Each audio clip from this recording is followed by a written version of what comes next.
tell us who you are, who you play for, what position you play. My name's Alex Fraige. I play for San Diego Dynasty. Been there since the beginning, and I like to think I play in the front. Is you playing in the front, is that an acquired role, or is that something that you took up on necessity? Well, historically, I would just play the spot that nobody else wanted to play, and usually that was somewhere in the front. So, in the beginning of my career, I was on the Dorito side because we had Oliver and Angel and the Snake, and then when those guys left, I ended up in the Snake because we didn't have anyone to fill that role. So, just kind of think of myself as a utility disruptor. Okay. You had a pretty impressive performance at Chicago. What taped that up? Was there some extra juice going on there? Yeah, so in Chicago last year, I really wanted to bring it because, that was Marcus Nielsen's hometown, and he had just recently passed away, and, really wanted to kind of play like him with that reckless abandon. And, obviously going through a year without paintball kind of refocused me into, not taking it for granted as much as maybe I was doing previously. That, being able to go and play paintball on the weekend, especially in a tournament with your friends, is really a great thing that not very many people get to do. So certainly appreciative of being able to do that. Yeah. So when you get into a conversation with a stranger about what you do in terms of paintball, how do you describe it in a one-word sentence? Oh man. So, when someone hears I play paintball, I just say, yeah, it's a blast. You should go try it. It's really a cool thing. At this point, I've been doing it for too long to try to give people like the pro paintball pitch. I'm like, yeah, go play with your kids. You'll have a good time. Not really trying to explain kind of the gravity of what we actually do. Mm-hmm. So you guys are going back to JT.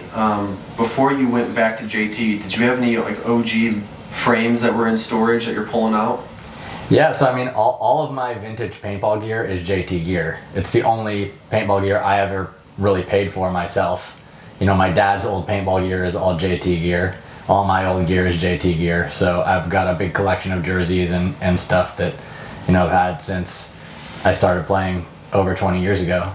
So yeah, definitely a lot of nostalgia and magic and great memories going back to JT. What was the basis of using JT in the first place?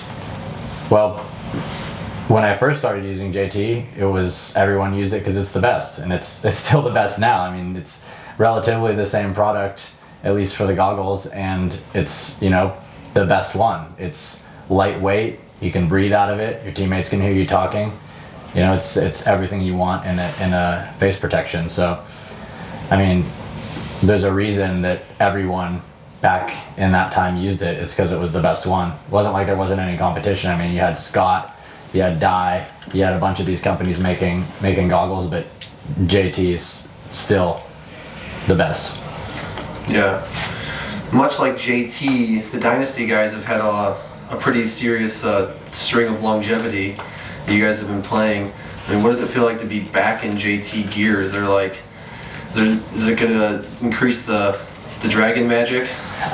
Being back in JT gear for the team is it's certainly an interesting story arc. We didn't leave JT because we didn't want to be JT anymore. It was, they had some changes going on in their company, and sponsoring pro teams wasn't a thing anymore. So we parted ways and went through a series of other sponsors, and now, really organically, John Dresser and John Rathburn, who are really great guys, came from the same camp we did as pro paintball players, and really have the right interest in mind, have revitalized that brand, and brought back some of the old products with a new twist.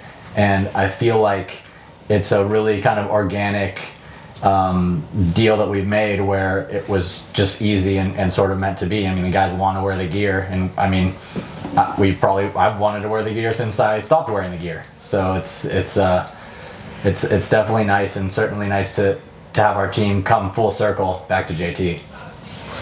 Yeah, it seems like it's a timeless piece for sure. And now you build the FieldOne Force. Tell us a little bit about that and what we can expect in the future with the FieldOne brand?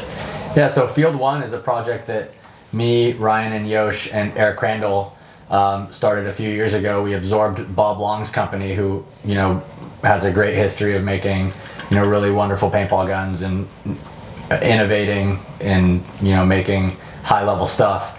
And so we designed our own gun, the FieldOne Force, that we wanted to use, and that was our thrust behind it, is we wanted to build something that we could take out there and win with, which we've done. And it's a small company. It's me and Yosh and Eric every day in the shop, building the guns, developing the new products, making sure everything, doing the customer service, making sure everything is working. So we take a lot of pride in that, and I feel like the future's bright. We're coming out with some new stuff, but our main goal is to make sure that we're putting a piece of equipment in people's hands that we stand behind. Would there be any desire to have another poppet valve similar to a G6R? Yeah, so as far as developments go, we are working on some new designs, including a new poppet valve gun, like a Intimidator G6R type of gun. Cool. So some new players on the team. What does it look like when Dynasty is having a conversation about bringing a new player on?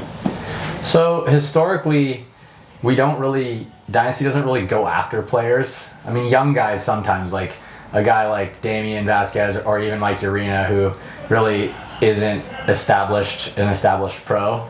I mean, we'll try to pick up guys, that are established, but usually we don't go and say, hey man, you want to come play with us, and try to seduce guys over. It's usually somebody who wants to come play with us, because those are the guys we want. We want a guy on the team that wants to be there, wants to be part of it, wants to be friends with the guys. And we were lucky enough this year to have Archie have that kind of dialogue start naturally. And he was on the team before. We're all really good friends already. And I mean, he was thinking about retiring, and he said, you know what, I mean, obviously he's doing this for fun, because we can't afford to pay him what a Heat or an Impact or a Latin Saints can pay. So he came over because he wants to play, he wants to be with us, and he wants to win.